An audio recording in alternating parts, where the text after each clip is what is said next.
Hey,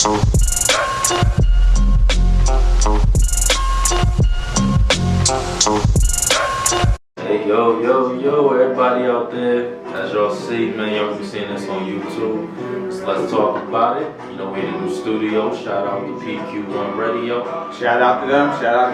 It's gonna be all home. We're gonna be filming, you know, get some updated quality here. So looks nice in here, man. Looks nice in here. Got better audio. So I mean, big things to come, y'all. We still working, alright? Come on, man. You gotta let that level out, man. You trying to make it the old man podcast, man. I gotta work on that. I'm gonna work on that. Yeah, we're trying to make this the old man podcast. We need something young in there, man. I need some I ain't hear not one bow, shoot 'em up, nothing in there, man. We work on that. We get that together. We learn the audio and everything right now. I'm liking what we doing. But let's get into these topics real quick. Hey, you just want to rush into it? Yes, right. First of all, come on. Welcome to Let's Talk About It. We in here. We doing bigger things. We moving up. So welcome to Let's Talk About It. Appreciate everybody that's been watching the videos. Appreciate the love that y'all been getting. For sure. Appreciate the content. Like, subscribe. Let's keep it rocking. All right, man. All right, look, man. So since you even asked me how my day was or nothing, man. I'm straight to the topics, man. You say how my day was. You say everything. All right. How you been doing? 10 degrees outside. It's freezing outside. I'm freezing in here, man.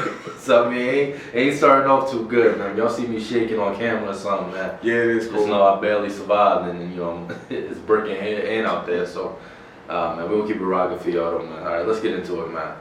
So the NBA season, man, is getting off to a good start, man. I'm talking about we see some emerging. It's not the same teams in the top like it always is. Right. We got some surprises in there, man. The crazy thing is what I've been noticing, I actually wanted to talk about when we get a chance, is the fact that, do you think COVID made the NBA a level playing field now? The reason, because you notice that with the season going the way it's going, the top teams ain't really the top teams. Like, they ain't setting themselves apart from the top teams outside of maybe Phoenix. But as far as when you go, you see Golden State losing to an Indiana, all right, other than Draymond, they got their full roster. What's going on? They had no business losing to Indiana. Draymond was hurt that game. I know. I said outside of Draymond, you still had Steph, you still got Clay, you still got Wiggins. You still got a half. You got a half of Clay. But Indiana played nothing but bench players. It was not one starter. I mean, I think now what you're saying is just some of those bigger teams just know it's a marathon. They ain't worrying about the regular season games no more. I think a lot of those dudes they lose, all right, on to the next one, keep it moving. I don't think they don't care as much. I mean, I don't know. With COVID and injuries, it's no what, let's wait till the playoffs start. I think Steph said that already. I don't know. I think a lot of these teams I think a lot of this COVID stuff has leveled out the teams to the point to where it's not guaranteed that the team you think is supposed to win because they have a more high-powered team. They guarantee they're going to win. Some of these teams, a lot of these players are nah, listen, I'm here to play. You gonna get this work. I mean, I think the NBA always balances itself out. Teams that have a good regular season, they get humbled in the playoffs. That's what I'm saying. Milwaukee making it to the finals last year. No, and if you didn't have them making it, we knew they was going to be one of the teams that could have made it. Phoenix was one of the number one teams in the West. I think they had the best record. So even if you felt they might have made it, them making it is designed. They had the number one record. Milwaukee had the number 2, number 1 record. So I mean, the NBA balances itself out. It ain't gonna be no 8th seed. Nah, I thought Philly had the number 1 record. I said 1, 2, or 3. I said 1, 2, 3. So I mean, the NBA balances itself out at some point. You know what I mean? I just wonder if we're seeing the fruition, the start of that balance. They rest him, man. COVID is /rest. We'll see. We'll see when these playoffs start. Yeah, I mean, we will. So look, man, let's get into the first thing we're gonna talk about today. I know we see the Lakers season. It ain't going the way it's been playing, right? Mm-hmm, exactly. It's been going. Matter of fact, it's been going the way that it's supposed to go. You can't when you throw a team together like that. This is what's going to happen. You ain't got no continuity with your squad. This is going to happen. So I'm not shocked that they struggling out the gate. And I'm not worried. I don't think it's about them being old. It's about effort level, man, and the chemistry. They don't got it. You think it's an effort level with them? Yeah, bro. They get blown by every possession on defense. They have a quarter where a team get 45 in the quarter. That's straight effort, man. Vogel can only do so much, bro. Y'all.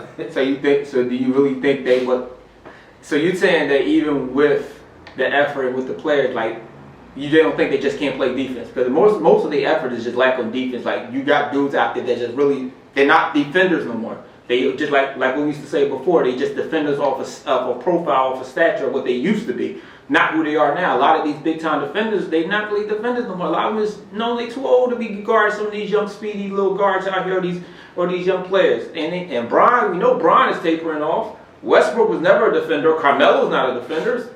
So your best defender was Trevor Ariza and Bradley Bill. Avery Bradley. He like a dinosaur. So right. So it's like. Well, I mean that goes to our next joint. I mean, if you talking about the Lakers, like I said, they suffer for a lot of those players they're old, but like all we need is like sometimes they be losing based off of like 5 possessions of not locking in. Like all you gotta do is lock down for these 5 possessions. You might not be able to do it the whole game. But on these crunch time games, bro, can you give me one stop? Like, can you not let somebody blow by you? Like, these dudes at the effort level just ain't there. They lackadaisical. They just worry about offense, keep it moving. It's just not, what I'm saying, there. But I think one of the scapegoats, you could say scapegoats, or they could be the actual cause, or one of them, Russell Westbrook. Everybody's going in on him. I mean, we see the videos on Twitter all the time, him shooting top of the backboard. Here's the problem with Westbrook, and here's the question I got to ask everybody. What did we expect? What do we expect? See, the problem, everybody's been talking about it, and it's the obvious factor, especially when you go actually look him up. Right. He's the same Westbrook he's always been. Nothing's changed. He's always been a bad field goal shooter. He's always been a high volume shooter.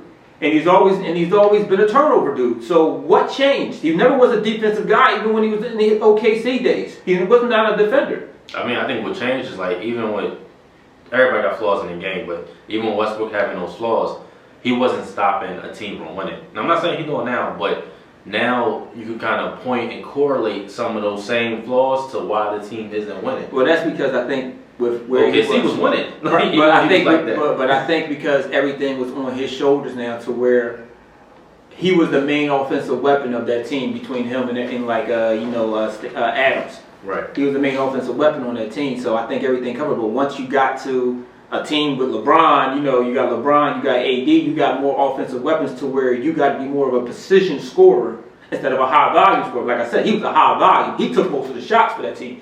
So even before just him, even when it was him and KD, they won. They was winning. He didn't stop them from winning no matter what his flaws were. KD was efficient enough to overtake his high volume. Yeah, LeBron is efficient enough. He's 52%. Nah, he's not KD efficient. He don't got to be KD efficient, but he's doing better than what KD was doing when he had Russ. Like, what you mean?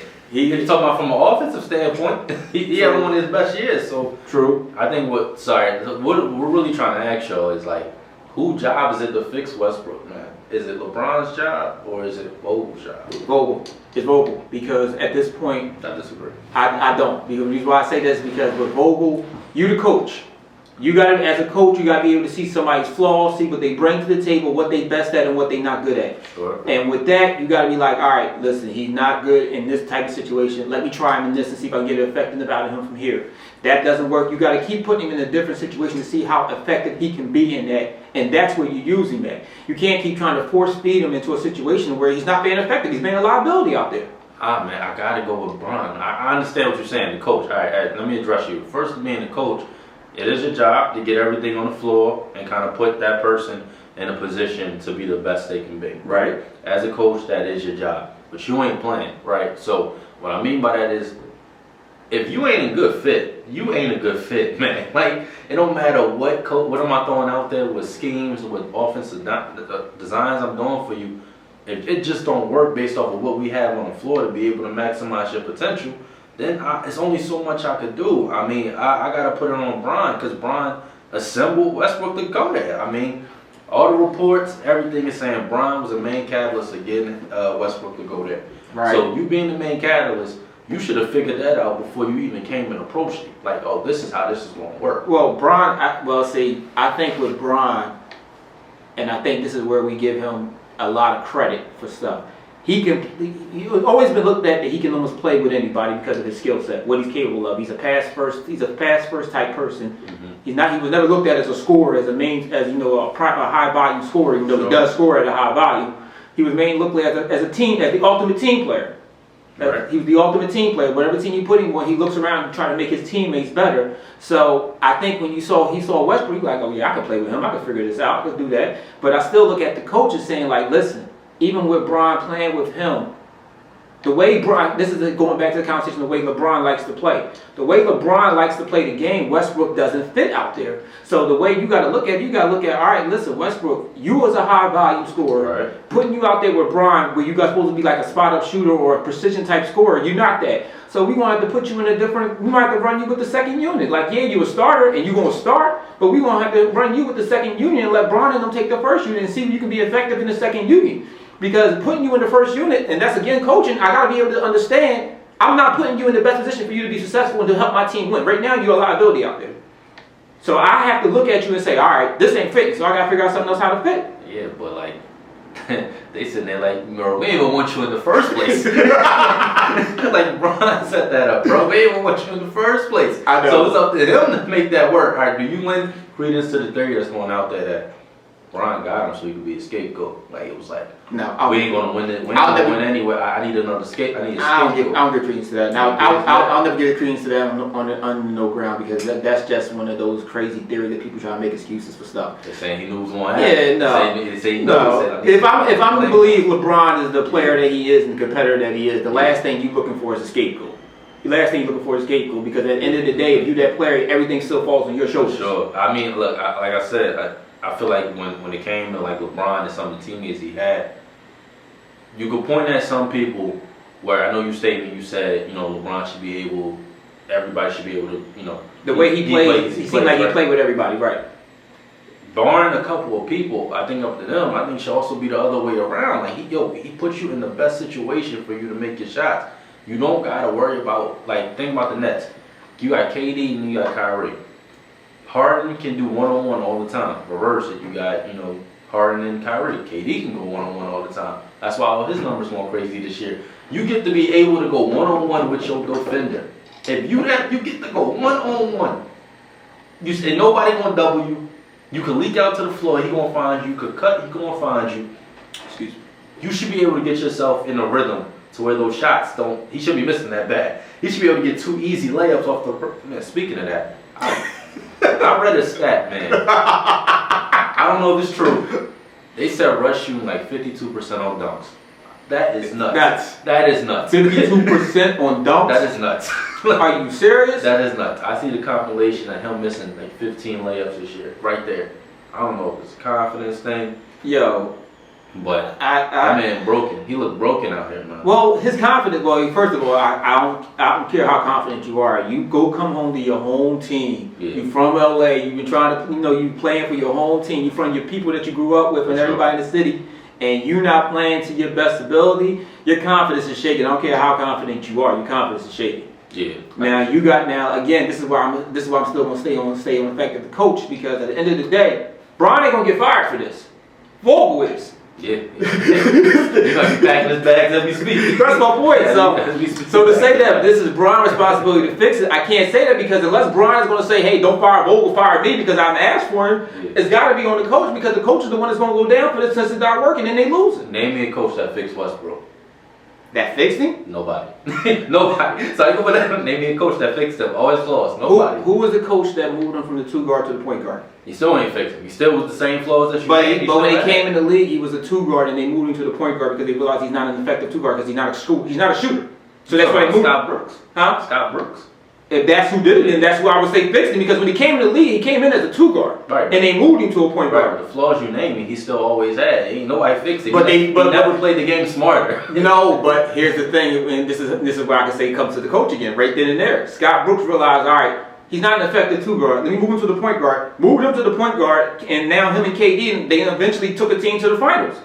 They've been one, and at the time, from that point on, they started to improve to where they became one of the best teams in the West. And that's a coach realizing, hey, he's not an effective 2 guard. Let me put him in the point guard position. There's only so many adjustments you can make, man. That's one adjustment in his career, but it's only so much you can make. I mean, Russ was always so good that even if he had flaws like every other player do, you can overcome those flaws. He'll balance it out, but give you so much on the other end positive that it's like, all right, man. Yes. I take that. If you want to do what you want to do, if you want, I gotta give up that. I'm gonna take at least that. So would you give up the triple doubles? Would you give up triple doubles for the effectiveness or more effective Westbrook?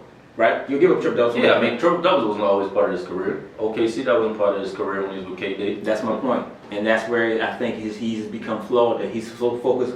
A lot of players now have become more stat focused, Right. than actually worrying about doing whatever it needs to take the win. Okay. And I think with him, he became so much of a stat sheet stuffer. You know, he was a rebounder, he was an assist dude, he was a point guard. Like, dude, that's not what needed. That LA don't need that. They don't need you to be that dude. Yeah, I mean, look, they just need you to score the basket when you can. That's When Bron need to take a little time off because he know he's in his 19th year, you got to step up and start dropping some buckets. Do what you do in OKC. Stop trying to. I think he's more worried about trying to fit in instead of being him. So for me, I'm sorry, I'm gonna stay with Vogel because I realize because right now they talking about Vogel's job. So you better figure out how to fix this or you're fired. I mean, it's AD look like he had another week or two for coming back. I foresee them losing 8 straight. Saying that, but I think they'll be able to hold off till AD come back, man. But Well, here we go. Speaking of AD and big man, what are we looking at with this Joel and Jokic situation? that's Man? where you.